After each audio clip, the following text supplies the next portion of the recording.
Negative things ಬಳಸೋದ್ರಿಂದ ಏನಾಗುತ್ತೆ, environment negative ಆಗ್ತಾ ಹೋಗುತ್ತೆ. ನಿಮ್ಮ ಬಗ್ಗೆ ನೆಗೆಟಿವ್ ಆದರೆ ಆಡಿ ತೊಂದರೆ ಇಲ್ಲ, ಅಂಥದ್ದು ಬಂದ್ಬಿಡುತ್ತೆ ಪಾಸಿಟಿವ್. ಡ್ರೀಮ್ ಬಿಗ್, ಯಾವಾಗಲೂ ಮಗುವಿಗೆ ಒಂದು ಒಳ್ಳೆ ಡ್ರೀಮ್ ಅನ್ನು ನೋಡೋಕ್ಕೆ ಸಪೋರ್ಟ್. ಒಂದು ಮಗು ಇರುತ್ತೆ ಸುಮ್ಮನೆ ನಾನು ಟೀಚರ್ ಅಂತೀನಿ, ಈ ಟೀಚರ್ ಅದು ಹಿಂಗಿರಬೇಕು, ಈ ಟೀಚರ್ ಎಲ್ಲ ಮಾಡಬೇಕು, ಹೀಗೆಲ್ಲ ಹೇಳ್ಕೋದು ಬಂದಾಗ ಅವನ ಮನಸ್ಥಿತಿ ಓದಪ್ಪ ನೆಕ್ಸ್ಟ್ ಡಿಸಿಪ್ಲಿನ್ ಕಲಿಬೇಕು, ಟೈಮ್ ವ್ಯಾಲ್ಯೂ ಇದೆ, ಎಲ್ಲದಕ್ಕೂ ಒಂದು ಕ್ಯಾಲ್ಕುಲೇಷನ್ ಬಂದ್ಬಿಡುತ್ತೆ. ಸಿಲೆಬಸ್ ಬಿಟ್ಕೊಂಡು ಮಕ್ಕಳಿಗೆ ಔಟ್ ಆಫ್ ದ ಬಾಕ್ಸ್ ತಗೊಳ್ಳಿ. ಸಿಲೆಬಸ್ ಮಾತ್ರ ಕಲಿಸೋದು it's not a good thing. Over development ಯಾವಾಗ ಆಗುತ್ತೆ ಹೇಳಿ?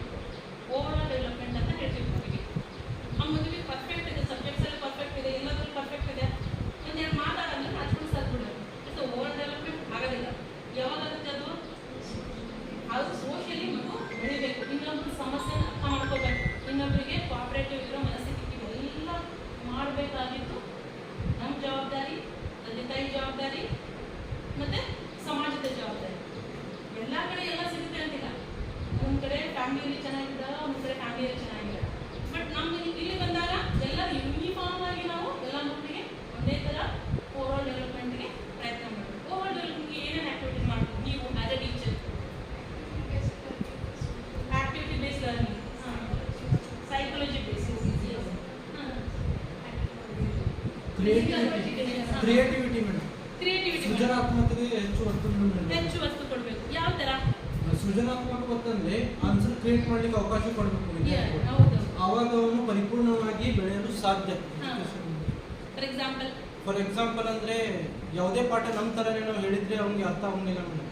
ಅದನ್ನು ಉದಾಹರಣೆ ಸಹಿತ ಅವ್ನು ಸ್ಟೋರಿ ಬಿಲ್ಡ್ ಮಾಡಿ ಯಾವಾಗ ಹೇಳ್ತಾನೆ ಆವಾಗ ಅವ್ನು ಪರಿಪೂರ್ಣ ವಿಷಯದಲ್ಲಿ ಆಸಕ್ತಿ ತೋರಿಸ್ತೀವಿ. Okay, thank you sir, very good answer. But along with ನಾವು ಸ್ಪೆಷಲಿ ಕ್ರಿಯೇಟಿವಿಟಿ ಎಲ್ಲದ್ರಲ್ಲಿ ಮಾಡ್ಬೋದು.